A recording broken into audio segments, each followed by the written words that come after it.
আসসালামু আলাইকুম। আমি 5 বছর পরে আইছি লন্ডন। 5 বছর আগে আমার হাজবেন্ডে আমারে থইয়া ছিলেন ইয়া দেশ। আসসালামু আলাইকুম রহমতুল্লাহ বরকাতুহ।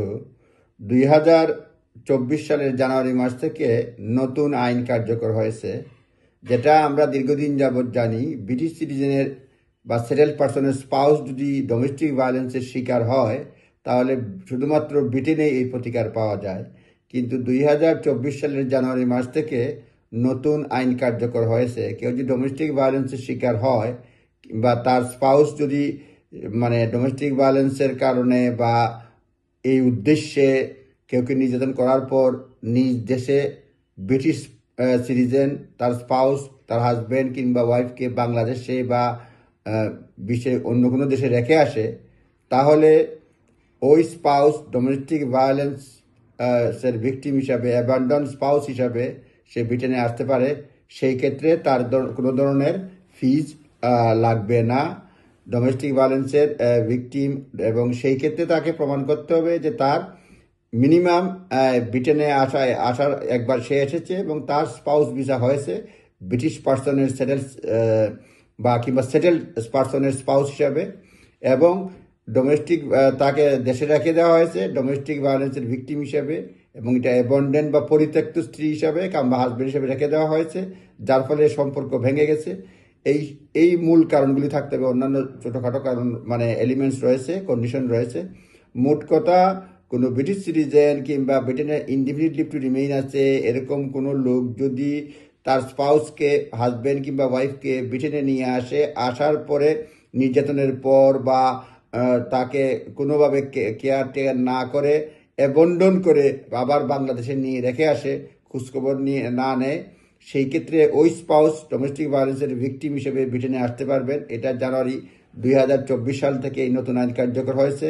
এরকম যদি হয়ে থাকে, যে কেউ এই সুবিধা নিতে পারবেন এবং কোনো ধরনের ফিজ লাগবে না। আইনজীবীর হয়তো ফিজ লাগবে, কিন্তু হোম অফিসের কোনো ফিজ লাগবে না। এই ধরনের এমন একটি মামলায় সুফল পেয়েছেন, ইমিগ্রেশন কেসে সুফল পেয়েছেন এমন একজনের কথা আমরা শুনবো এই ভিডিওর শেষের দিকে, দ্বিতীয় অংশে। আপনারা সবাই ভালো থাকবেন। কোনো নির্যাতন কোনোভাবেই সহ্য করবেন না, আইনের আশ্রয় নেবেন। এখন সকলেরই অধিকার রয়েছে।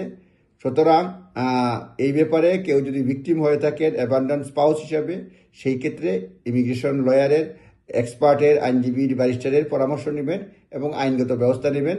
অবশ্যই নিজস্ব লয়ারের সিদ্ধান্ত নিয়ে কাজ করবেন।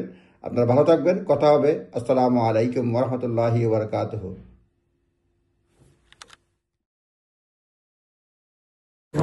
আসসালামু আলাইকুম। আমি 5 বছর পরে আইছি লন্ডন। 5 বছর আগে আমার হাজবেন্ডে আমারে থইয়া ছিলেন ইয়া দেশ।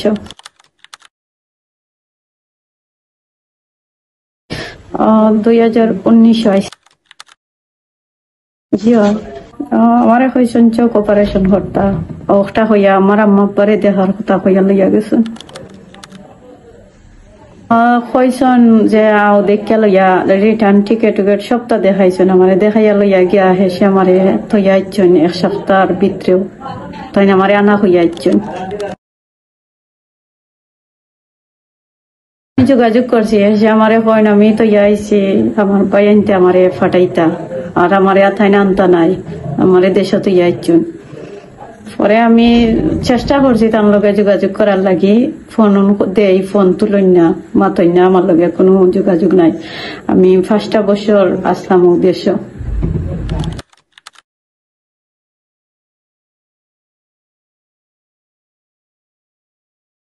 যে আমার কিংডম থারের সলিসিটার, যে তাই আমার একটা ফেসবুকে একটা লিঙ্ক পাইবার পরে যেমন আমার একটা স্বস্তি হয়েছে যে তাই আমারে হেল্প করতে পারবা। আর তান হেল্পর কারণে আর আমার আরো আত্মীয়, আমার মামি একজন, তাই সবাই মিলে আমার লাগে খুবই কষ্ট করছেন। কষ্ট করার পরে আজকে আমি 5 বছর পরে ও দেশে আইতে পারছি।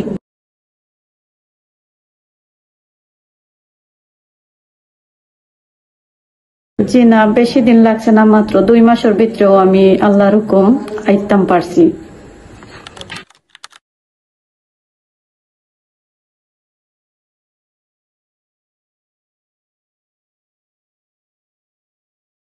আমি 3 মাস আসলাম, আমার বেশি কোনো কিছু চিনানি হয়েছে না, কিবা কোনোখানেও বেশি যোগাযোগ করতেও দিছে না, সে কোনো আত্মীয় স্বজনের লোকেও আমার করতে নাম একটা নজরবন্দির মতো নাকি আসলাম, তান সবকিছুর জন্য